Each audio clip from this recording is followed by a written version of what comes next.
ভারতীয় উপমহাদেশে ব্রিটিশদের বিজয় এবং শাসনের পরিচিত যে গল্প ছিল তার নিচে আরও অনেক বেশি আকর্ষণীয় অলিখিত গল্প লুকিয়ে রয়েছে।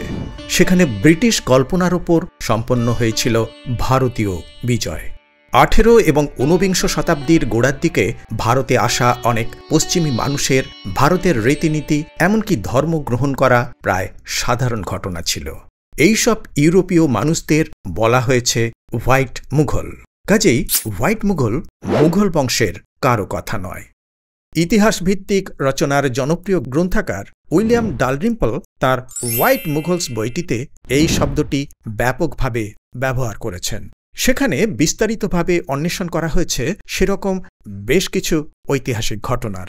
ওই বিখ্যাত গ্রন্থটির দৌলতে খুবই পরিচিত হয়েছে কর্নেল জেমস অ্যাকিলিস কার্কপ্যাট্রিক এবং তার প্রায় অসমাপ্ত প্রেম কাহিনী সে বারান্তরের জন্য তোলা রইল।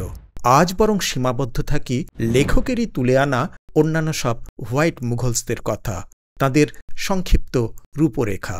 এই শ্বেতাঙ্গ মুঘলরা ভারতে এসে ধীরে ধীরে তাদের ব্রিটিশ খোলস অবাঞ্ছিত ত্বকের মতো ছেড়ে ভারতীয় পোশাক গ্রহণ করে, ভারতীয় দর্শন অধ্যয়ন করে, হারেম গ্রহণ করে, মোগলদের পথ অবলম্বন করে ধীরে ধীরে মুঘল শাসক শ্রেণীর স্থানও দখল করে। শ্বেতাঙ্গ মুঘলরা খুব একটা তুচ্ছ সংখ্যালঘু ছিলেন না। সে সময়ের উইল থেকে দেখা যায় 1780-র দশকে ভারতে 1/3-এরও বেশি ব্রিটিশ পুরুষ তাদের সমস্ত বিষয় সম্পত্তি এক বা একাধিক ভারতীয় স্ত্রীর কাছে ছেড়ে দিচ্ছিলেন।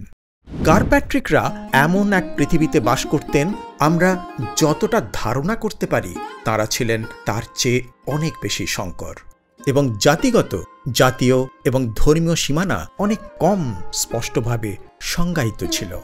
তার মৃত্যুর প্রায় 75 বছর পর কিপলিং লিখতে পেরেছিলেন, oh East is East and West is West, কিন্তু না পূর্ব না পশ্চিম সীমানা, বংশ, জন্ম বলে কিছুই নেই যেখানে পৃথিবীর শেষ প্রান্ত থেকে এসেও যদি দুজন শক্তিশালী মানুষ দাঁড়ায় পরস্পরের মুখোমুখি। যখন পণ্ডিতরা সভ্যতার সংঘর্ষ নিয়ে কথা বলেন এবং পূর্ব ও পশ্চিম, ইসলাম ও খ্রিস্ট ধর্ম আরেকটি বড় সংঘর্ষে লিপ্ত বলে মনে করা হয়, তখন হোয়াইট মুঘলরা প্রদান করেন একটি সময় উপযোগী স্মরণিকা।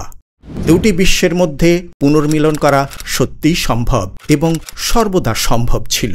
কেবল ধর্মান্ধতা, কুসংস্কার, বর্ণবাদ এবং ভয়ই তাদের আলাদা করে। কিন্তু তারা অতীতে দেখা করেছে, মিশে গেছে এবং তারা আবারও তা করবে। মেজর জেনারেল উইলিয়াম পামার ছিলেন কার্কপ্যাট্রিকের বন্ধু। তিনিও বিয়ে করেছিলেন অযোধ্যার এক সম্ভ্রান্ত মুসলিম মহিলা বিবি ফাইজ বক্সকে। কার্কপ্যাট্রিকের স্ত্রী খায়রুন্নিসার সবচেয়ে ভালো বন্ধু ছিলেন ফাইজ বক্স। ভগ্ন হৃদয়ে মৃত্যুশয্যায় খায়রুন্নিসা যখন চিরনিদ্রায় ঢলে পড়েন তখন ইনি ছিলেন তাঁর সঙ্গে।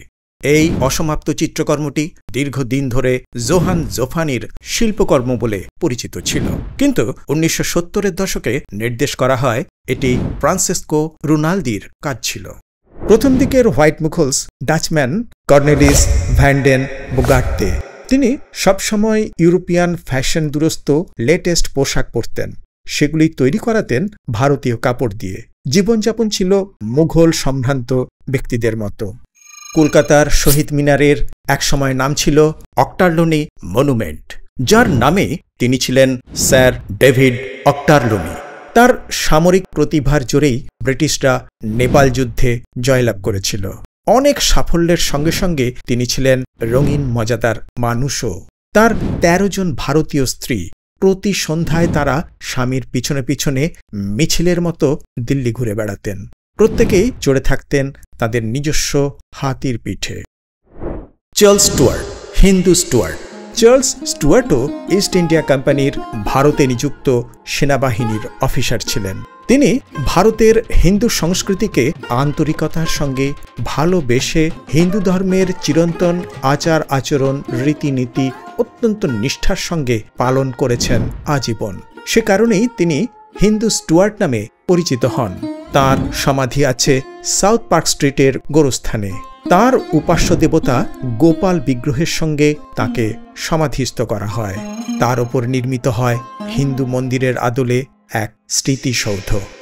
আজকের আলোচনায় ছিলেন আগামী আকর্ষণ জেমস অ্যাকিলিস কার্কপ্যাট্রিক।